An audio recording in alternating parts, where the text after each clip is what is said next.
ಕರ್ನಾಟಕ ರಾಜ್ಯದ ಮುಖ್ಯಮಂತ್ರಿ ಸ್ಥಾನ ವಹಿಸಿಕೊಂಡಿರುವ ರಾಜ್ಯದ 25ನೇ ಮುಖ್ಯಮಂತ್ರಿಯಾಗಿ ಪದಗ್ರಹಣ ಮಾಡಿರುವ ಡಿಕೆ ಶಿವಕುಮಾರ್ ಅವರು ಅಧಿಕಾರದ ಚುಕ್ಕಾಣಿಯನ್ನ ಹಿಡಿಯುತ್ತಿರುವಾಗಲೇ 6 ಬಂಪರ್ ಘೋಷಣೆ ಮಾಡಿದ್ದಾರೆ. ಇಡೀ ರಾಜ್ಯದ ಎಲ್ಲ ಜನತೆಗೆ ಮುಖ್ಯಮಂತ್ರಿಯಾಗಿ ಮೊದಲನೇ ಬಾರಿಗೆ 6 ಬಂಪರ್ ಗಿಫ್ಟ್ ಕೊಟ್ಟಿದ್ದಾರೆ. ಈಗಾಗಲೇ ರಾಜ್ಯ ಕಾಂಗ್ರೆಸ್ ಸರ್ಕಾರ ಪಂಚ ಗ್ಯಾರಂಟಿ ಯೋಜನೆಗಳು ಜನರಿಗೆ ನೀಡಿದ್ದು, ಅದಲ್ಲದೆ ಮುಖ್ಯಮಂತ್ರಿಯಾಗಿ ತನ್ನದೇ ಆದ ಛಾಯೆಯನ್ನ ಮೂಡಿಸಲು ರಾಜ್ಯದ ಮುಖ್ಯಮಂತ್ರಿ ಡಿಕೆ ಶಿವಕುಮಾರ್ ಅವರು 6 ಬಗೆಯ ಹೊಸ ಬಂಪರ್ ಘೋಷಣೆಯನ್ನ ಮಾಡಿದ್ದಾರೆ. ಬನ್ನಿ, ಇಷ್ಟಕ್ಕೂ ರಾಜ್ಯದ ಎಲ್ಲ ಜನತೆಗೆ 6 ಬಂಪರ್ ಗಿಫ್ಟ್ ನೀಡಿರುವುದು, ರಾಜ್ಯದ ಮುಖ್ಯಮಂತ್ರಿಯಾಗಿ ಮಾಡುತ್ತಿರುವುದು ಈ ಕೆಲಸ ಒಳ್ಳೆಯದು ಅನ್ನೋದಾದರೆ ತಪ್ಪದೆ ಈ ವಿಡಿಯೋಗೆ ಒಂದು ಲೈಕ್ ಮಾಡಿ. ಹಾಗೂ ಯಾವೆಲ್ಲ 6 ಬಗೆಯ ಬಂಪರ್ ಗಿಫ್ಟ್ ಘೋಷಣೆ ಮಾಡಿದ್ದಾರೆ ಎನ್ನುವ ಬಗ್ಗೆ ಸಂಪೂರ್ಣ ಮಾಹಿತಿಯನ್ನು ತಿಳಿದುಕೊಳ್ಳಲು ವಿಡಿಯೋವನ್ನ ತಪ್ಪದೆ ಕೊನೆವರೆಗೂ ನೋಡಿ. ಡಿಕೆ ಶಿವಕುಮಾರ್ ಅವರು ಮುಖ್ಯಮಂತ್ರಿಯಾಗಿ ಪ್ರಮಾಣ ವಚನ ಸ್ವೀಕರಿಸಿ ಮೊದಲ ಸಚಿವ ಸಂಪುಟ ನಡೆಸಿದ್ದು, ವಿದ್ಯಾರ್ಥಿಗಳಿಗೆ ಬಸ್ ಪಾಸ್ ಫ್ರೀ ಸೇರಿದಂತೆ ಪ್ರಮುಖ 6 ಮಹತ್ವದ ಘೋಷಣೆಗಳನ್ನು ಮಾಡಿದ್ದಾರೆ. ಶಾಲಾ ಕಾಲೇಜು ವಿದ್ಯಾರ್ಥಿಗಳಿಗೆ ಉಚಿತ ಬಸ್ ಪಾಸ್, ಉದ್ಯೋಗದ ಸಮಸ್ಯೆ ನಿವಾರಣೆ, ರಸ್ತೆಗಳ ನಿರ್ಮಾಣಕ್ಕೆ 2,000 ಕೋಟಿ ರೂಪಾಯಿ ಹಾಗೂ 2,500 ಚದರ ಅಡಿ ವಿಸ್ತೀರ್ಣ ಕಟ್ಟಡಕ್ಕೆ ಅರ್ಜಿ ಹಾಕಿದವರಿಗೆ ರಿಲೀಫ್ ನೀಡಿದ್ದಾರೆ. ಇನ್ನು ಬೆಂಗಳೂರಿಗಷ್ಟೇ ಸೀಮಿತವಾಗಿದ್ದ ಬಿ ಖಾತಾಯಿಂದ ಎ ಖಾತಾ ಯೋಜನೆ ರಾಜ್ಯಕ್ಕೆ ವಿಸ್ತರಣೆ ಮಾಡುವುದಾಗಿ ಡಿಕೆ ಶಿವಕುಮಾರ್ ಘೋಷಣೆ ಮಾಡಿದರು.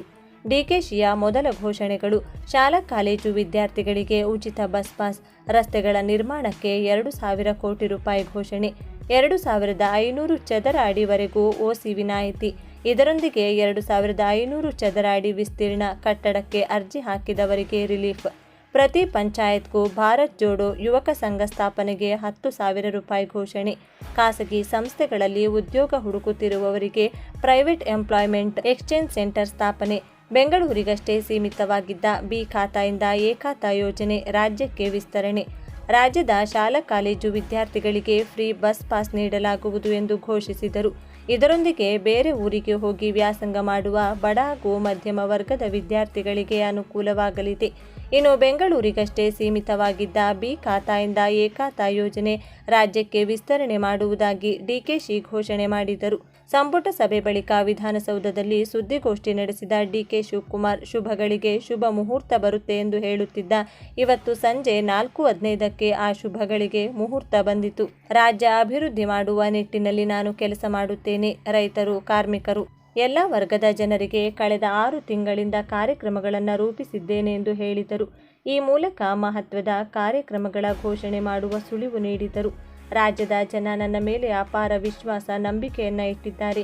ಈ ಹಿಂದೆ ನನ್ನ ವಿರುದ್ಧ ಟೀಕೆಗಳು ಕೂಡ ಬಂದಿವೆ. ನನ್ನ ರಾಜಕೀಯ ಅನುಭವ ಬಳಸಿಕೊಂಡು ಕೆಲಸ ಮಾಡುತ್ತೇನೆ. ಅನೇಕ ರಾಜಕೀಯ ತಂತ್ರಗಳಿಗೂ ನಾನು ಸಿಲುಕಿದ್ದೇನೆ. ತಿಹಾರ್ ಜೈಲಿಗೂ ಸಹ ಹೋಗಿ ಬಂದಿದ್ದೇನೆ ಎಂದರು. ಈ ಸಿಎಂ ಕುರ್ಚಿ ನನ್ನದಲ್ಲ, ಇದು ನಾಡಿನ ಜನತೆಯದ್ದು. ಹೈಕಮಾಂಡ್ ನಾಯಕರು ನನಗೆ ಈ ಅವಕಾಶವನ್ನ ಕೊಟ್ಟಿದ್ದಾರೆ. ಸ್ವಲ್ಪ ತಡವಾಯಿತು, ಆದರೂ ಶುಭಗಳಿಗೆ ಬಂದಿದ್ದು. ಎಲ್ಲರೂ ಜೊತೆಗೆ ಸೇರಿ ಕೆಲಸ ಮಾಡುತ್ತೇವೆ.